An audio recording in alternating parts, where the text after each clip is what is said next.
Il serait entre 700 et 1000 à avoir quitté la France pour rejoindre l'État islamique en Syrie ou en Irak.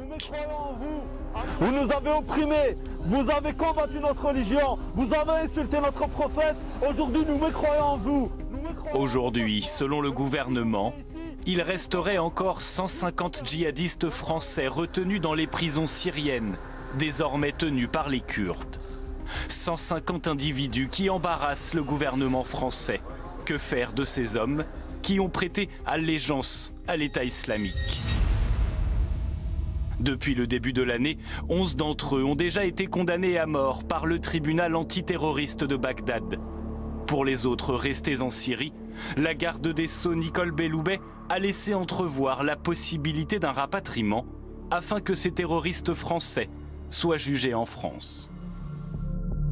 S'il n'est plus possible de les juger sur place, je ne vois pas d'autre solution que de rapatrier ces gens en France. Tout combattant terroriste qui serait rapatrié serait judiciarisé comme nous l'avons toujours fait.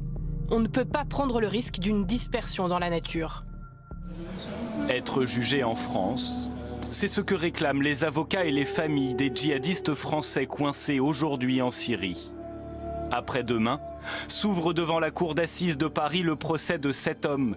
Tyler Vinus, arrêté en 2015 à Istanbul en possession de faux papiers suédois alors qu'il revenait de Syrie. Il encourt aujourd'hui la réclusion criminelle à perpétuité. D'autres ont déjà été jugés. C'est le cas par exemple de Flavien Moreau, condamné à son retour de Syrie en novembre 2014 à 7 ans de prison. Il a finalement été libéré en janvier dernier, assorti d'un contrôle judiciaire strict. D'ici la fin de l'année, 43 djihadistes devraient ainsi être remis en liberté.